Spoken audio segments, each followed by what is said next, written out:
Hello. I'm going to talk very quickly about two Interreg projects that the University of Brighton have been lead partner on. The one we're on at the moment is called Risk-Monch, and it looks at water quality in both French and English catchments in the Channel region, and it works on previous findings from a project known as Aquamonch. So just to show you quickly the Risk-Monch team. Not everyone's here, it's actually quite a big project. We've got 7 partners and an additional associate partner on the project. And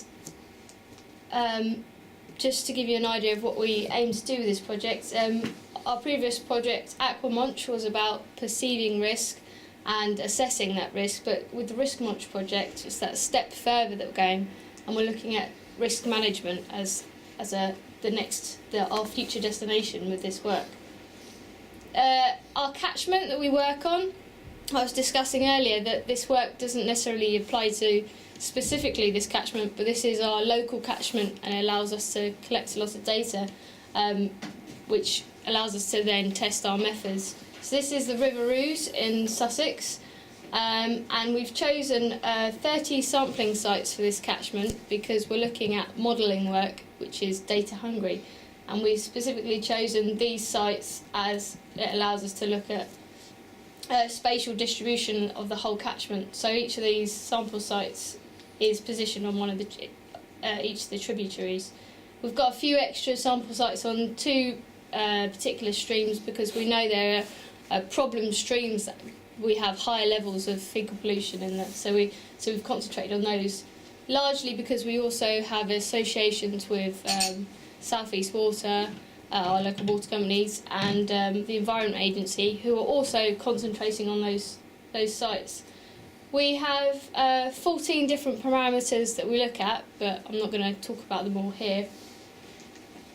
But I am going to talk about the tools that we use, and our main interest is in human health, and in particular we look at microbial source tracking tools, which, if you haven't come across microbial source tracking before, it's techniques that look at microbial populations that have a specificity to a pollution source.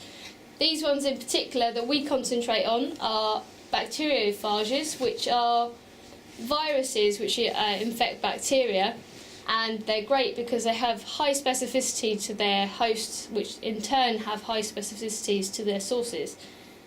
This one in particular, human-specific Bacteroides host strain GB124, was isolated at Brighton and is human-specific. Currently we haven't found it in any other samples apart from human samples, which is a fantastic tool to be able to use. We know that when we detect it in a water sample that we're pretty confident that that'll be impacted by human pollution. And we combine it with other phages which are general pollution indicators, so when we pick those up it could be from animal or human sources, but it gives us an idea of the background concentrations of fecal pollution. We've got a few other phage tools that we've been looking at but haven't been tested fully currently, so we're still researching these ones. S10, which is pig specific, and another strain that was isolated in Hawaii, which is also human specific. So what we want to do, or what Aquamonch achieved, is we looked at monitoring data, and we used our microbial source tracking data, and the aim was we came up with the aquatic risk management toolbox, which aims to combine monitoring data and microbial source tracking data and then put it all together and model it, and to be able to do some risk prediction, which very quickly gave us some outputs on what kind of percentage of samples we were getting human pollution from and rural diffuse pollution. But we wanted to go a bit further with Risk-Monch. This is the next step, and we wanted to be able to provide real-time prediction of environmental water quality at key sites, so bathing water sites, water abstraction, shellfish harvesting areas, but then also to be able to predict what happens when you change best management practices, when you look at climate change and population increases.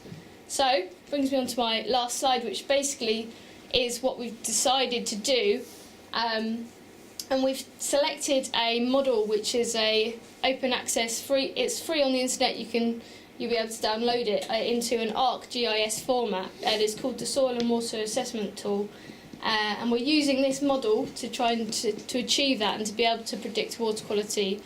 And this model in particular is very good at looking at catchments where you're looking at changing best management practices and changing remediation efforts and things like that. So, very briefly, I've put some of the data requirements because that's important, how easy it is to use. Just to note though, it's an American model, and it does require some adaptations to be able to use it in the UK. But this is future work, and we'll let you know how our results go. Yeah. That's ace. Cheers.